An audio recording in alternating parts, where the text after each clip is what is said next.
Yo guys, quickly before we start the video, I'd just like to say I am doing a Google Play / iTunes card giveaway. So if you guys do want to enter, links in the description down below. All you have to do is number one, leave a like on this video, and number two, just click the link in the description down below. It's a gleam.io link, and there you will be able to enter into the giveaway. The more people you subscribe to, the more entries you will get. Good luck to everyone and enjoy the video.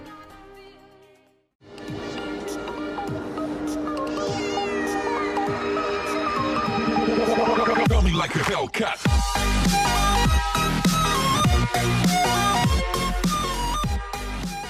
So the new update just came out, and I have just recently started pushing back up from Bone Pit to Legendary. We know we have made it into Hog Mountain, and we just need like a few more trophies to get up there. It should be pretty easy because my personal best is like 4,100 something.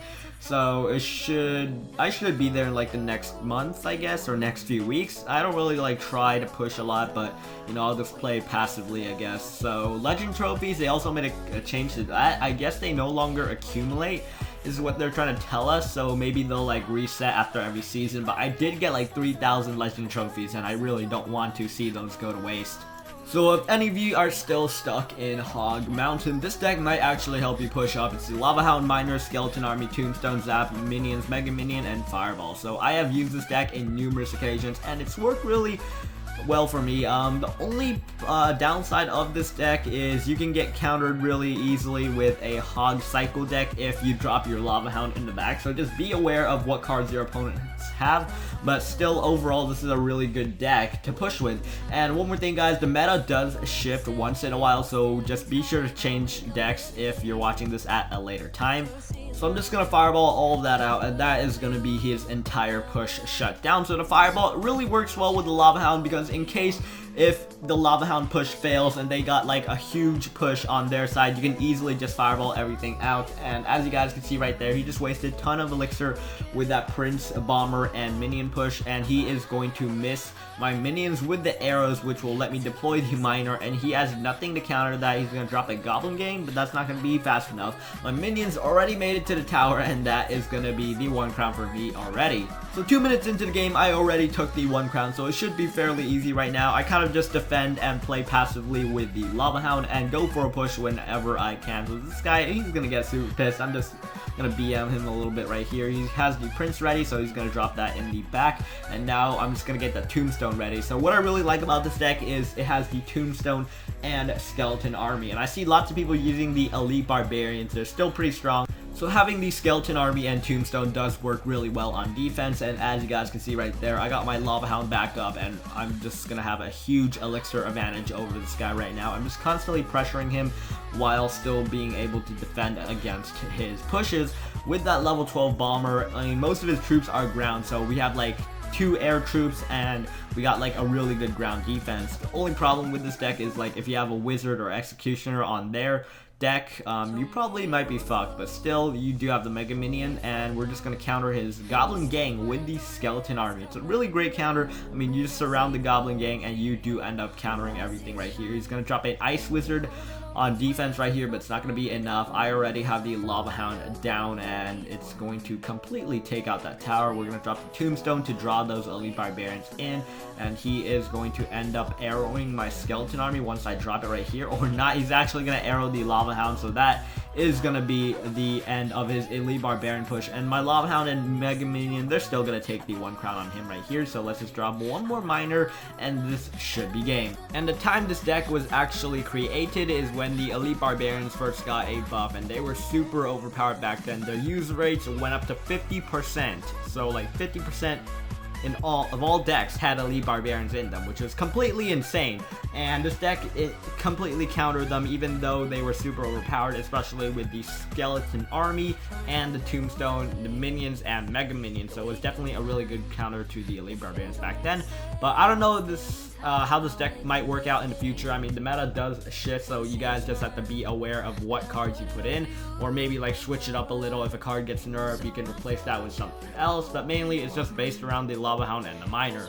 And right now, guys, we are just going to hop into a live battle and see how this goes. So we are up against Darcy from Fresh Off the Boat. We are going to give him a good luck, and we start off with the Minions and Mega Minions. I don't know what he has right now, but we could start the minions in the back once we hit 10 elixir to get a little bit of a cycle going to get to the Lava Hound. And now he drops his own Lava Hound in the back, so we know he's also a Hound player, so we gotta play safe right here. We cannot drop the Lava Hound just yet, and we just gotta play defense until we get his Hound down. And now he should be dropping troops behind the Lava Hound right about now. We still have the Fireball up, so that's good. We can counter everything he drops behind that with the Fireball. We're just going to Fireball all that out. We got the Inferno Dragon coming in, so we also have to zap that out. Get minion out of our way. We're going to drop the minions right here, and he has no arrows to counter my skeleton army, so he has to play the Miner on defense. And this is really great for us right now because we can drop the Miner on offense and get some decent ship on his tower. And he's going to Fireball all that. If he didn't Fireball, we would probably done like 1,000 damage to his tower. It would be pretty great. But now we know he has Fireball, Lava Hound, arrows, and Inferno Dragon Mega Minion. So we really do have to watch out for his Lava Hound pushes.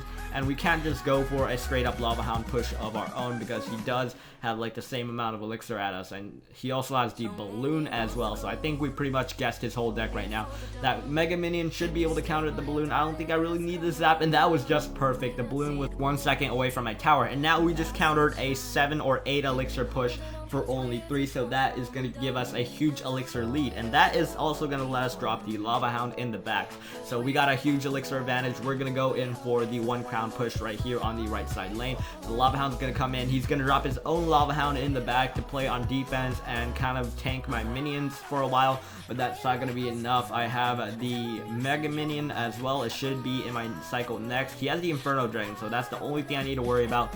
We got the Skeleton Army. He's going to arrow some of that, but I don't think it's going to do that much. We're going to zap that Inferno Dragon right there. We're going to reset its charge, and he is going to drop the Fireball, but that's not going to be enough. We got all that to his tower, and this should be the 1 crown right here. And his Lava Hound, it's not going to be able to do jack shit because he didn't have the Inferno Dragon behind the Lava Hound in time. So if he really just did play safe, he probably would have countered that, but you know, we obviously got the win in the bag right here. We just had to defend for another 30 seconds. So, as you guys know, our good friend Orange Juice said, positive elixir trades are the key to victory, and it totally is, but most of you guys don't know how to do that, so it does take like a bit of practice, and just playing around, just losing actually just helps you. I mean, you're gonna have to lose a lot of matches before you actually, you know, learn how to play this deck.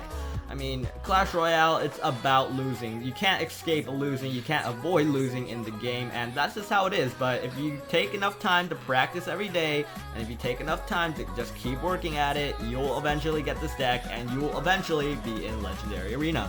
So guys, that is going to be it for today's video. If you guys did enjoy, be sure to smack that like button down below and subscribe to my channel / turn on notifications if you haven't already. And if you guys also have a pretty good deck that you want me to try out, be sure to comment it in the comment section down below. I might actually use it to push in one of my videos. You never know. So be sure to also enter the giveaway. The Gleam.io link is also in the description down below, so go ahead and check that out for a chance to win an iTunes or Google Play gift card.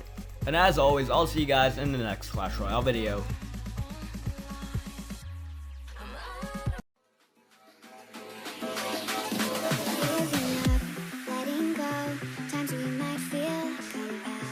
Looking down.